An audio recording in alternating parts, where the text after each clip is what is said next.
1 hanggang 9 na linggo. Sa unang 1 linggo ng pagbubuntis, ang blastocyst ay naglalakbay papunta sa uterus. Ang blastocyst ay sinlaki ng tuldok ng isang ballpen. Sa loob ng 1 araw, ang blastocyst ay nag-aayos ng bahagi nito. Ang inner cell mass ang magiging sanggol at ang outer cell ang magiging amniotic sac at placenta o inunan. Ang blastocyst ay kakapit sa uterine wall.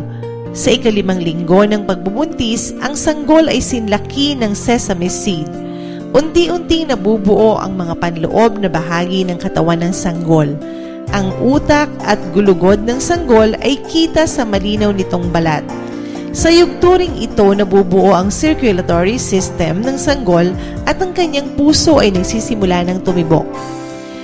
Mukhang batang palaka o tadpole ang sanggol sa yugtong ito, subalit siya ay kumukuha ng sustansya at oksiheno sa pamamagitan ng placenta at umbilical cord o pusod.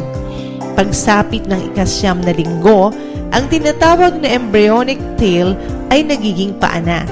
Mayroon na ring mga binti at hita ang sanggol, gayon din ang kamay, ilong, bibig, mata at maliliit na tenga. Sinlaki na ng ubas ang sanggol at may timbang na halos 4 libra.